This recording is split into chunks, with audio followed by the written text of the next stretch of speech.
It was a double dose of Showtime, because not only did we get Sting wrestling for the first time in 5 years on a major broadcaster, we also got Showtime, Eric Young, standing across the ring from him. Welcome back, guys, to Fog Wrestling for your TNA Impact review for April 15th, 2006.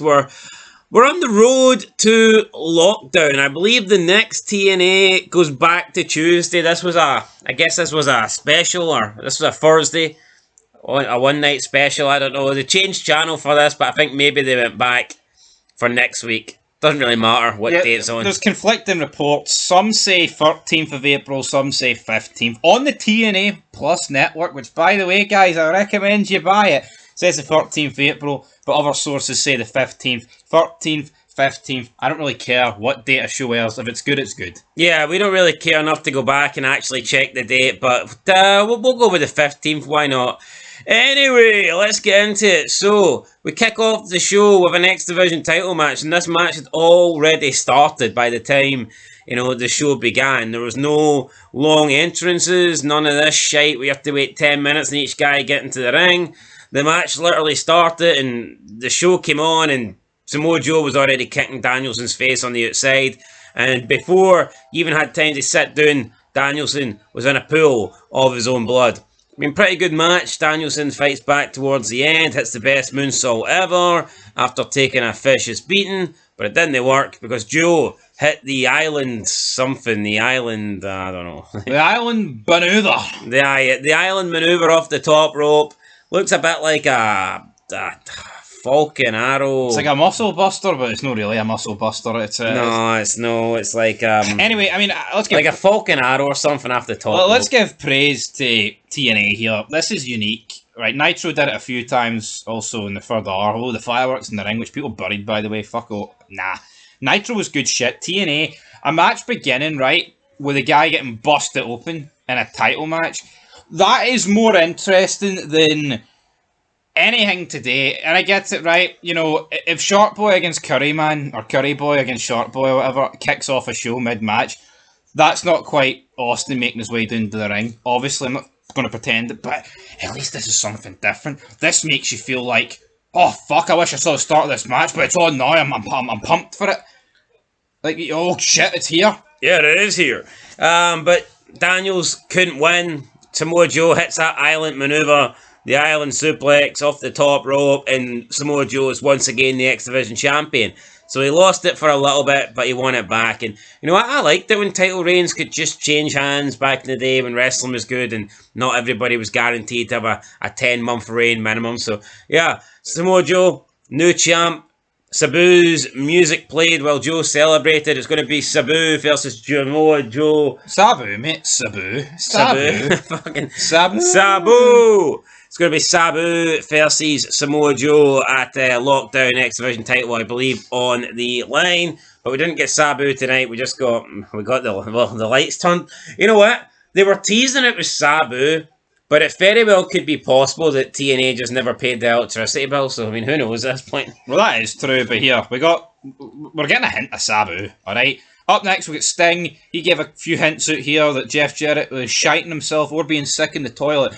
It's showtime for Sting. I like Sting. You're getting a Sting match on free TV. I'm not going to say it's his prime, but you know what? Sting's career was that long. This actually could arguably be his prime. The guy wrestled near to his 70s. Yeah, he's probably out of his prime at this point, but...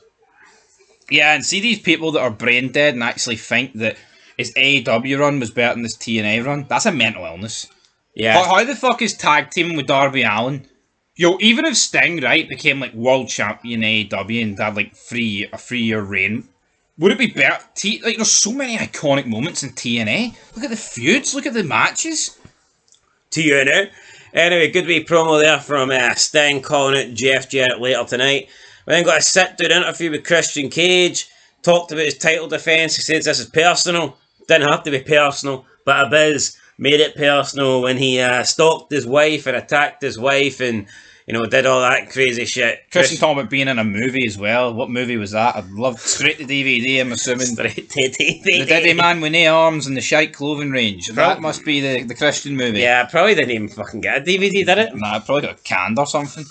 Probably one of those DVDs used to get, like with a PlayStation game 20 years ago. Where they threw it in. Aye. It's behind Free DVD. It's behind the game. Anyway, it's time to play the game. Good on. It's the Dudleys. It's Team 3D against America. Street fight. I mean, they're going all out tonight, man. They're giving you the X Division title match. Street fight with the Dudleys. Sting's first match in 5 years. TNA looks like they're probably trying to pop a rating. It'll be interesting to see what the rating actually was. Yeah, I'll tell you what. Our rating's definitely up, but I'm going to have a wee look for it there as you talk about this street fight. You've got Team 3D getting the upper hand on America's Most Wanted. It was a street fight, obviously.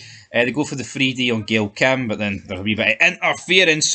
But again, obviously in 2006, you still got a lot of male on female violence, but it's just pathetic nowadays how it just pales in comparison. You actually just have to get killed. You have to accept death pretty much over attacking the females, but I enjoyed that for the most part. But what I enjoyed even more, alright folks, is the beatdown the Dudleys got here, table spots, but guess what? Brother Run, Spike Dudley appeared, looking good, looking fast, even his offense, even Spike Dudley's got his own fucking offense, no one feels the same.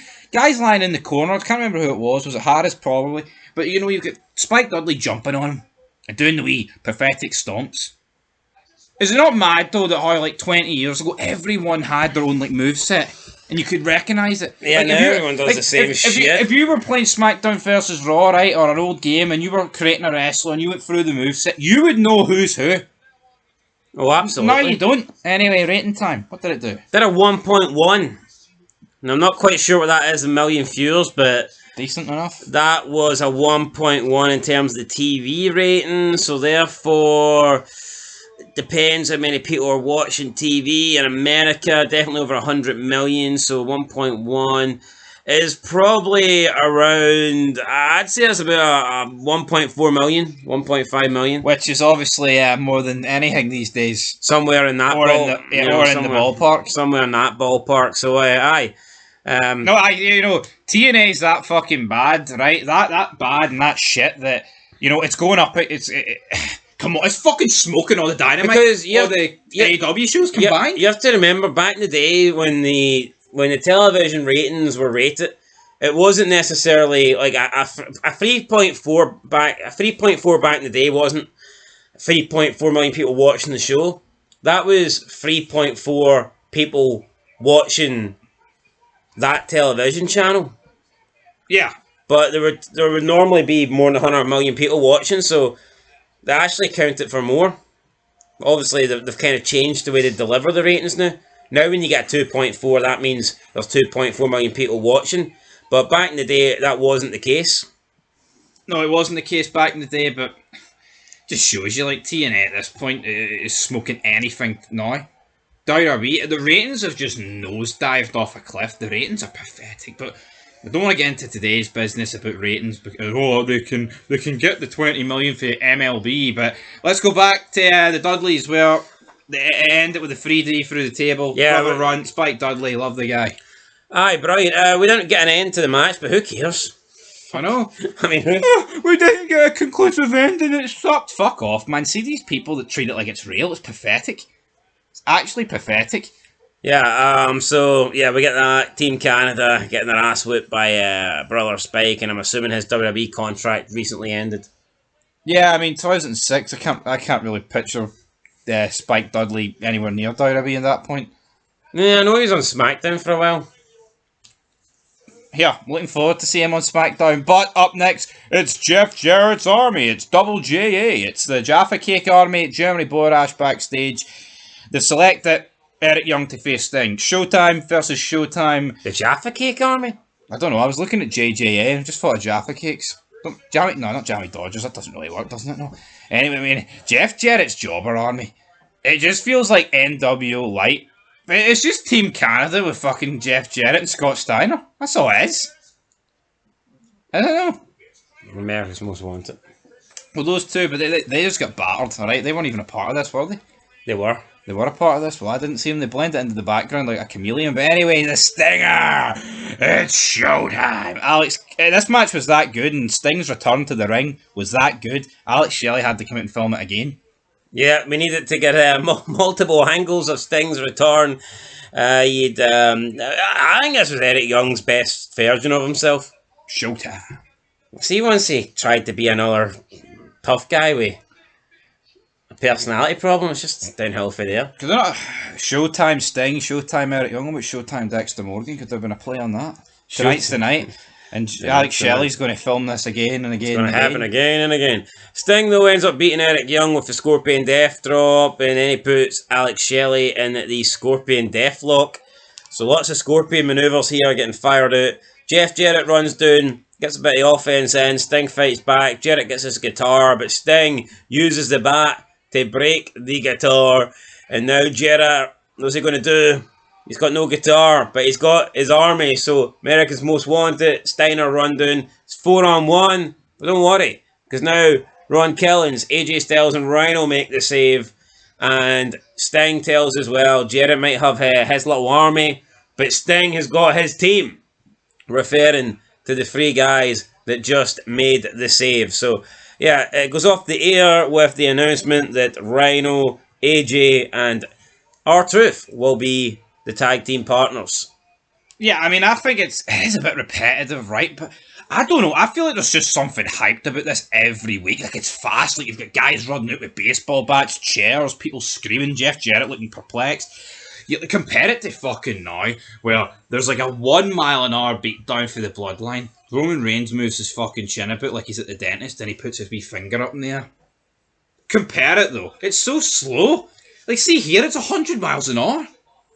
Yeah, 100 miles an hour from start to finish, and I guess they just featured on all. They focused on like the main event stuff this kind of week. You know, they never really. Yeah, and I don't know if it was the last review or the one before, but I said like, I mean, TNA has now got a roster where we don't need to focus on the jobbers. Like, what's that guy called again? Guy for WCW that's a part of this who got wiped out by Steiner. Norman Smiley. Like, what is Norman? Norman Smiley never brought a smile to anyone's face. It was depression all day around. So. You know, like, this show, right, proves that you can have a star-studded TNA.